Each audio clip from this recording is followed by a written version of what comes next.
Hi friends, welcome to Ignited Minds. Today we are going to start a new lesson from your first flight book, Class 10 NCERT. The lesson that we are going to start today is from the diary of Anne Frank and it is written by Anne Frank. Anne Frank एक German थी and वो Jewish religion को belong करती थी. She was born on 12th June 1929 and died in 1945. So she died at the young age of 16. During the Second World War, Germany पर Nazis ने कब्जा कर लिया था. तो उन नाजीज से बचने के लिए एन और उनकी फैमिली नेदरलैंड के कैपिटल एम्स्टर्डम में जाकर छुप गए. जब एम्स्टर्डम पर भी नाजीज ने कब्जा कर लिया तो उन लोगों को 2 साल तक वहां छुप कर रहना पड़ा था. उस टाइम में जूइश पॉपुलेशन को बेरहमी से मारा जाता था. एन के फादर ऑटो फ्रैंक एक ऑफिस में काम करते थे एंड सो जुलाई 1942 में एन की पूरी फैमिली एंड उसके 4 फ्रेंड्स ने उस ऑफिस बिल्डिंग में जर्मन से बचने के लिए वहां छुप कर दिन बिताए थे. दे रिमेन्ड देयर फॉर 2 years. उसके बाद जब उन्हें कॉन्सेंट्रेशन कैंप में शिफ्ट किया गया तो पहले एन की बड़ी सिस्टर मार्गोट फ्रैंक की डेथ हो गई एंड उसके थोड़े दिनों बाद टाइफस की वजह से एन की भी डेथ हो गई. इनकी पूरी फैमिली में से सिर्फ ऑटो फ्रैंक दैट इज उनके फादर ही जिंदा बचे थे. जब वॉर खत्म हो गया तो Otto Frank return to Amsterdam. वहां उन्हें एन की डायरी मिली. उन्होंने उस डायरी को पब्लिश करवाया under the name of the diary of a young girl. Anne को उसके 13th बर्थडे पर ये डायरी गिफ्ट की गई थी एंड एन ने इस डायरी में 12th जून 1942 से लेकर 1st अगस्त 1944 तक की अपनी लाइफ की सारी डिटेल्स एंड अपनी फीलिंग्स की एंट्री की थी. Diary of a young girl ये बुक एन ने डच लैंग्वेज में लिखी थी एंड ये दुनिया की सबसे ज्यादा पढ़ी जाने वाली बुक है. इस बुक पर काफी सारी films, television and theatrical productions and operas भी बने हैं. ये लेसन जो हमारे सिलेबस में इंक्लूड किया गया है,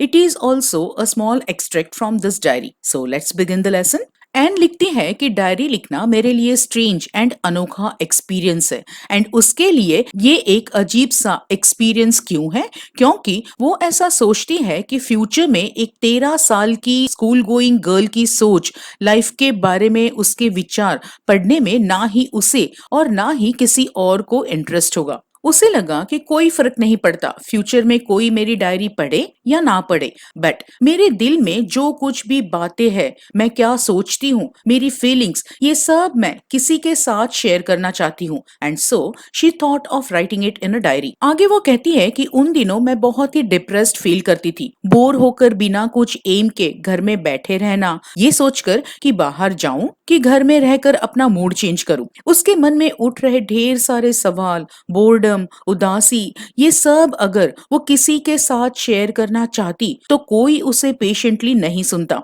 एंड सो शी थॉट कि लोगों से ज्यादा पेपर में पेशेंस होता है. सो फाइनली मैंने ऐसा सोचा कि मेरी ऐसी उदास, एंग्री एंड वरीड वाली सोच किसी के साथ शेयर करूं, उससे बेटर है मैं उसे पेपर पर ही लिखूं एंड खुद के साथ ही मेरी फीलिंग्स शेयर करूं, क्योंकि इंसानों के कंपैरिजन में पेपर में एटलीस्ट पेशेंस तो है जो मेरी उत्पटान सोच को रिएक्ट किए बगैर सुने, स्टिफ बैक यानी बाइंड किया हुआ. सो फिर एन ने रियलाइज किया कि उसके पास एक स्टिफ बैक नोटबुक है जिसे हम डायरी कहते हैं. एन के पास कोई रियल फ्रेंड तो था नहीं जिसके साथ वो अपनी फीलिंग्स शेयर कर सके. सो उसने सोचा कि बेटर होगा कि वो इस ग्रैंड डायरी को ही अपना फ्रेंड बना ले एंड इसी के साथ अपनी फीलिंग्स शेयर करे. आगे वो कहती है कि मेरे पास मेरी कोई ट्रू फ्रेंड नहीं है जिसके साथ मैं अपनी बातें शेयर कर सकूं and so I decided to write a diary. आगे वो कहती है कि कोई भी ये बिलीव नहीं करेगा कि एक 13 साल की लड़की इस दुनिया में अकेली है,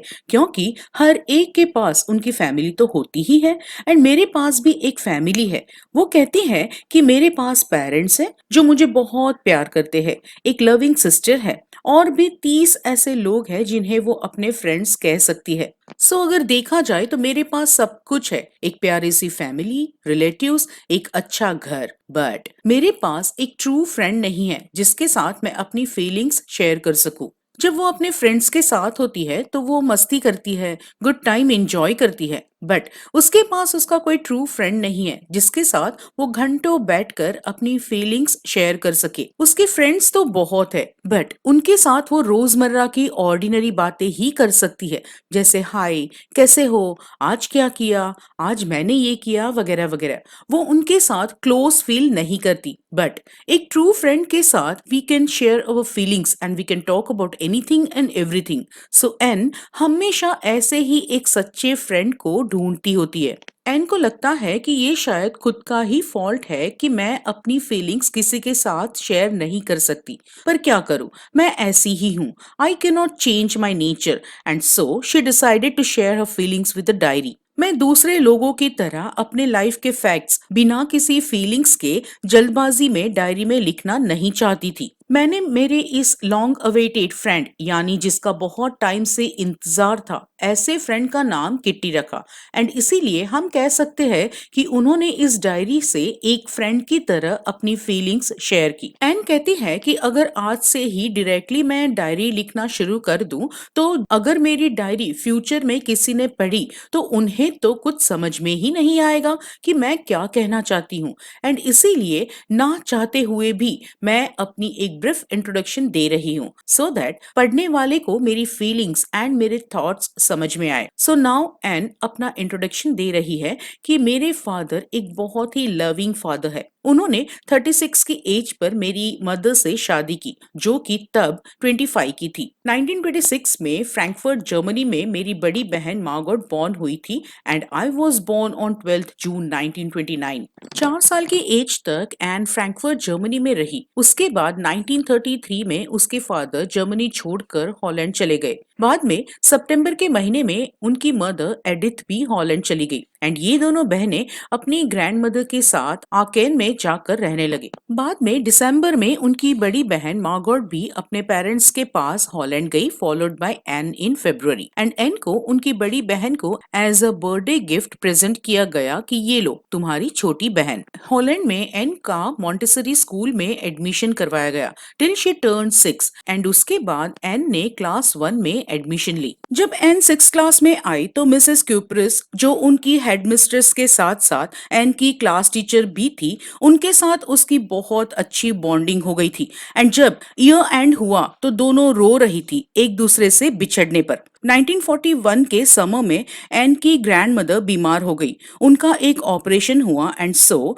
एन अपना बर्थडे अच्छे से सेलिब्रेट नहीं कर पाई। नेक्स्ट ईयर जनवरी 1942 में एन की ग्रैंड मदर एक्सपायर्ड, पर वो अभी भी उन्हें भूली नहीं थी एंड उन्हें प्यार भी करती थी। जून में एन का बर्थडे बहुत अच्छे से सेलिब्रेट किया गया एंड उसके ग्रैंड मदर की तरफ से भी एन की केक पर कैंडल लगाई गई। हम चारों बहुत अच्छे से रह रहे हैं एंड इसके साथ एन का इंट्रोडक्शन भी खत्म होता है। एंड फाइनली वो आज की डेट दैट इज 20th जून 1942 पर पहुंच जाती है, जब उसने ये डायरी लिखनी शुरू की। एन अपनी फ्रेंड किटी को कह रही है कि हमारा रिजल्ट आने ही वाला है एंड हमारी पूरी क्लास डर के मारे कांप रही है। क्लास के बच्चे शर्त भी लगा रहे हैं कि कितने बच्चे पास होंगे एंड कितने फेल।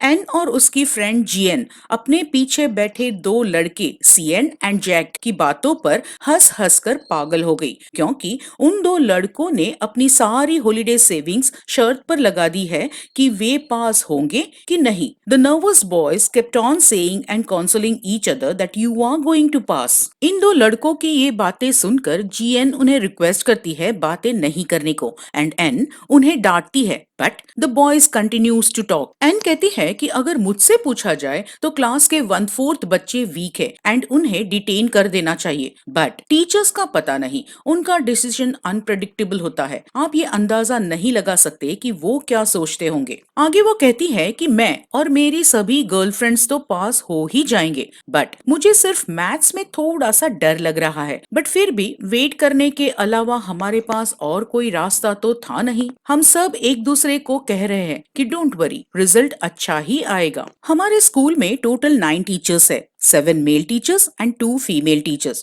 वैसे तो मेरी सभी टीचर्स के साथ अच्छी ही बनती है, बस एक सिर्फ हमारे मैथ्स के टीचर थे, मिस्टर कीजिंग, जो हमेशा मुझसे गुस्सा ही रहते थे because I talk too much. Mister Keesing ने एन को बातें ना करने के लिए बहुत बार वार्निंग्स दी, बट जब वो नहीं मानी तो उन्होंने एज अ पनिशमेंट एन को एक्स्ट्रा होमवर्क दिया टू राइट एन ऐसे on the topic a chatter box. अब एन सोचने लगी कि चैटर बॉक्स के बारे में हम क्या लिख सकते हैं। फिर उसने उस टॉपिक को अपने नोटबुक में नोट डाउन किया, ये सोचकर कि बाद में इस टॉपिक पर लिखूंगी, and she tried to keep quiet. उस दिन शाम को अपना सारा होमवर्क खत्म करने के बाद उसे अचानक याद आया कि उसे एक्स्ट्रा होमवर्क मिला है। अपनी पेन की टिप च्यू करते करते वो सोचने लगी कि अब इस टॉपिक पर क्या लिखा जाए। वो सोचती है कि लिखने को तो कोई भी बड़ी बड़ी स्पेस छोड़कर पेजेस भर भर कर कुछ भी लिख सकते हैं, even if it is senseless. But my main idea to write this topic was to write with some convincing argument. ऐसा क्यों?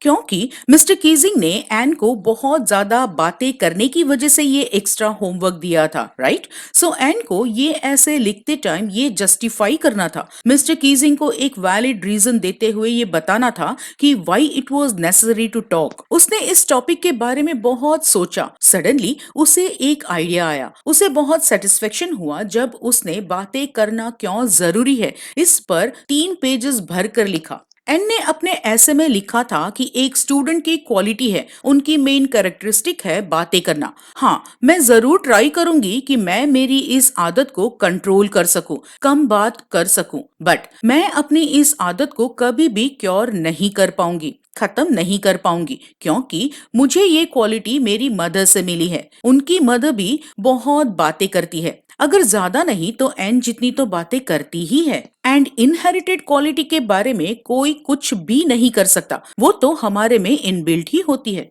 अब एन की लॉजिकल रीजनिंग पढ़कर मिस्टर कीजिंग को बहुत हंसी आई। He like the way she had justified her argument. But जब मैथ्स के नेक्स्ट क्लास में एन ने अपनी बातें करने की आदत नहीं छोड़ी तो मिस्टर कीजिंग ने उसे सेकंड असाइनमेंट दे दी और एक ऐसे लिखने को दे दिया। इस बार टॉपिक था एन एनकॉरेजेबल चैटर बॉक्स। एनकॉरेजेबल यानी जिसे सुधारा नहीं जा सकता। ये असाइनमेंट भी एन ने अच्छी तरह से लिखकर मिस्टर कीजिंग को सबमिट कर दिया। मैथ्स के पूरे 2 क्लास तक मिस्टर कीजिंग ने एन को कुछ नहीं कहा। उसे जितनी बातें करनी थी करने दी। बट जब मैथ्स का थर्ड पीरियड आया तो मिस्टर कीजिंग एन की बातें करने की हैबिट से इतने इरिटेट हो चुके थे कि उन्होंने एन को थर्ड असाइनमेंट दिया। एंड इस बार as a punishment the topic was quack quack quack said mistress chatterbox. Topic सुनकर एन एंड पूरा क्लास हंसने लगा। एन कहती है कि चैटर बॉक्सेस के टॉपिक पर वो इतना कुछ लिख चुकी है कि अब इस सेम टॉपिक पर लिखने के लिए उसके पास कोई ओरिजिनल आइडियाज नहीं बचे थे। But assignment as a punishment मिला था तो लिखना तो पड़ेगा ही, कुछ ओरिजिनल आइडिया क्रिएट करना पड़ेगा अपनी इस हैबिट को जस्टिफाई करने के लिए। अब इस बार एन की मदद के लिए उसकी फ्रेंड साना आ गई। साना बहुत ही अच्छी पोएट्री लिखती थी। उसने एन को हेल्प करने का ऑफर देते हुए कहा कि मैं तुम्हें ये ऐसे एक पोएटिक फॉर्म में लिखने में मदद कर सकती हूँ। एन तो बहुत खुश हो गई कि वो अब इस टॉपिक पर कुछ ओरिजिनल चीज लिखकर अपना असाइनमेंट सबमिट कर सकती है। ये बार बार जो सेम टॉपिक पर एन को लिखने के लिए कहा जा रहा था, it was to make Anne feel ashamed कि बातें करने की आदत अच्छी नहीं है। एन को भी पता था कि मिस्टर कीजिंग बार बार सेम टॉपिक पर लिखने को देकर उसका मजाक बनाना चाहते थे। बट एन चाहती थी कि वो मिस्टर कीजिंग का मजाक बनाए, बार बार अपनी इस बातें करने की हैबिट को जस्टिफाई करते हुए कि भाई बातें करना भी जरूरी है। अब एन ने जब अपना असाइनमेंट सबमिट किया तो it was a poem about a mother duck, a father swan and उनके 3 छोटे डकलिंग्स के बारे में जो बहुत ज्यादा क्वैक करते थे, जिसकी वजह से उनके फादर स्वैन ने उन्हें काट काट कर मार दिया। सो इस बार भी एन ने अपनी इस आदत को जस्टिफाई करते हुए एक अच्छा एंड लॉजिकल रीजन अपनी पोएम में प्रेजेंट किया था। एंड लकीली इस बार भी मिस्टर कीजिंग ने एन का असाइनमेंट पढ़कर उसे लाइटली लिया एंड हंसने लगे। मिस्टर कीजिंग को ये पोएम इतनी अच्छी लगी कि उन्होंने उसे क्लास में पढ़ी, अपने कमेंट्स दिए एंड दूसरे क्लासेस में भी ये पोएम पढ़कर सुनाई। एंड इस असाइनमेंट के बाद एन को कभी भी दूसरा असाइनमेंट नहीं दिया गया and she was allowed to talk in the class. Now इस सब के बाद क्या हुआ कि मिस्टर कीजिंग में बदलाव आ गया। Anne had change Mr Keesing. अब वे भी क्लास में थोड़े लाइवली हो गए थे एंड स्टूडेंट्स के साथ जोक्स करने लगे थे। विद दिस एन की डायरी एंट्री खत्म होती है। With this we have come to an end of this lesson. For more videos like share and subscribe my channel Ignited minds.